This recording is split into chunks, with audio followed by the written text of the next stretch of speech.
So we will answer questions, we will take all questions that come up, but we will first start with the presentations. Thank you so much, Eric. As long as you have time, we're very happy that you'll be with us. If I could hand over to Kamna. Thank you, Kamna. Hydration needs of long distance runners. It's okay. Good evening, everyone. My name is Kamna, and I'm going to just take you through a short presentation. So this talks about the hydration needs of a long distance runner. Okay, first of all, I'd like to ask to the crowd, why do you run? Just give me a few responses. For fitness, okay. Mental stress relieving, okay. Fitness. Who runs for weight loss? Okay. I'm sure there are a lot of reasons why people run. So we'll just summarize. First is the feel-good factor. When you start running, you release a lot of endorphins into your system. So that itself gives you a feel-good. There is a sense of achievement, accomplishment, that you've done something. So that is one of the important reasons. There is fitness, which is a major crowd puller. Most of the people do it either to maintain their fitness or increase their fitness levels. Then comes weight loss, which is again a very favorite. So I think one of the fastest way to lose would be running long distances. And lastly is just for the pure joy and passion of running. So these are the various reasons why a person would run. But do you know at a cellular level what happens exactly when you run? So I'll just take you through that. Okay, so what happens is immediately when you start running, your demand for blood and oxygen will increase. And what happens next is that your heart has to work more than usual. So your heart rate is going to increase so that it can supply all the oxygen and nutrients and the blood that is required to all organs. Okay.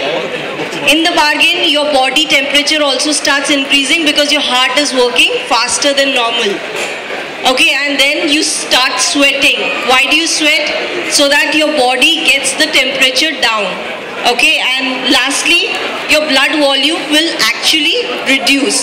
So if I have to explain it to you,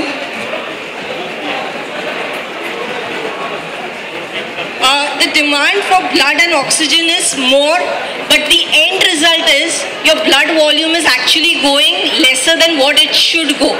So you see that there's a stressful condition that is created in the body, and what you nearly need to do is increase the blood volume by maintaining whatever you're losing by way of sweat. Okay, I'll just take you at the cellular level what exactly happens. This is the blood vessel and this is the cell. This is a cell which is present in all your organs, tissues, muscles, everywhere. So what we see is your water is coming out by way of sweat and your blood volume is decreasing. Okay, so what happens next is your sodium in the body is going to go higher. In the blood vessels it's going to go higher. When the sodium level rises, it's a hydrophilic agent. So it starts pulling out water from all your cells. Your cells will shrink in size.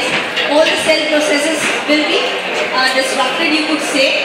And all your calcium, magnesium, chloride, potassium, sodium, all that is going to go lower. Okay, so it's all going to enter the bloodstream.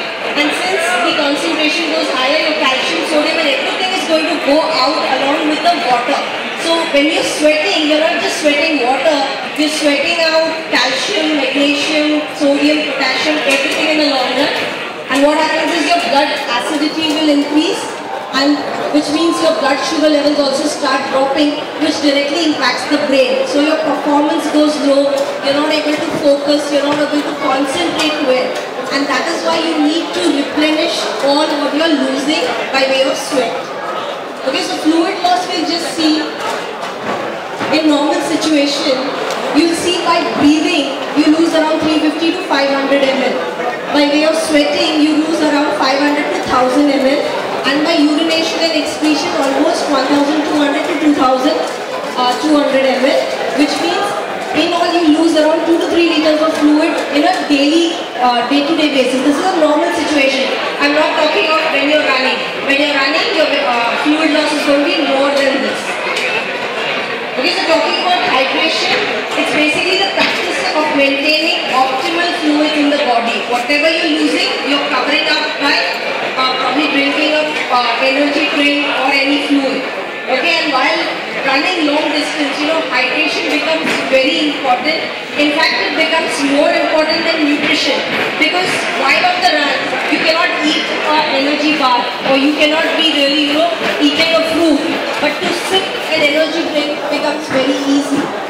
And then last, what happens is your water and electrolytes needs to be replenished when you're running. Because why is hydration essential? Because obviously it improves your performance, it improves your recovery. At the same time, it reduces fatigue, tiredness. It avoids any kind of muscle pull, cramps.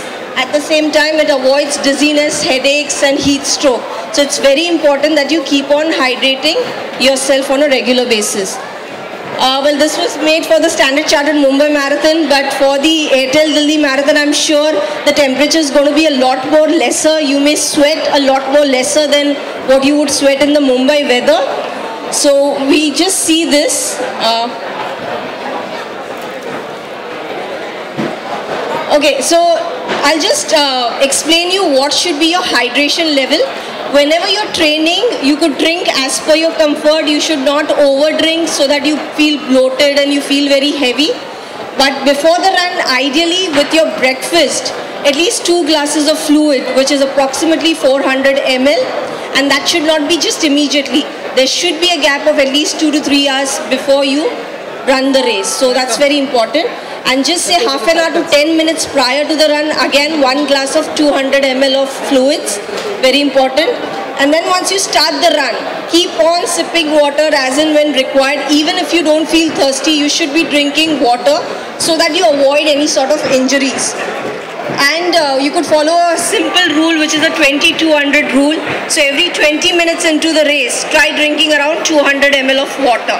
And once the race ends, depending on the sweat rate analysis and how much weight you have lost, try to replenish all the water that you've lost during the race. So that will be post the run.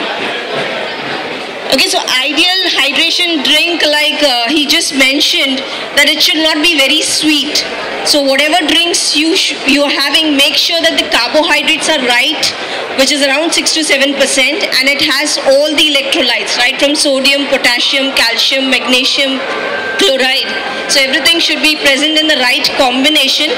Also make sure that it will not just give you instant energy, but a sustained form of energy as well. So something which has glucose as well as sucrose or fructose could be taken in the drink form. And last but not the least, it should be an isotonic drink, something which has the concentration equal to that of the blood, so that it's easily absorbed by the body and retained by the body. So that's very important to keep in mind. I would also like to stress here, try and avoid all sorts of aerated drinks, tea, coffee, cold drinks, because these are going to be dehydrating in nature. They have certain substances which promote urination. So in the end, you'll be more dehydrated than before. Okay, so you could just go in for some fluids with proper carbs and electrolyte balance. Any questions?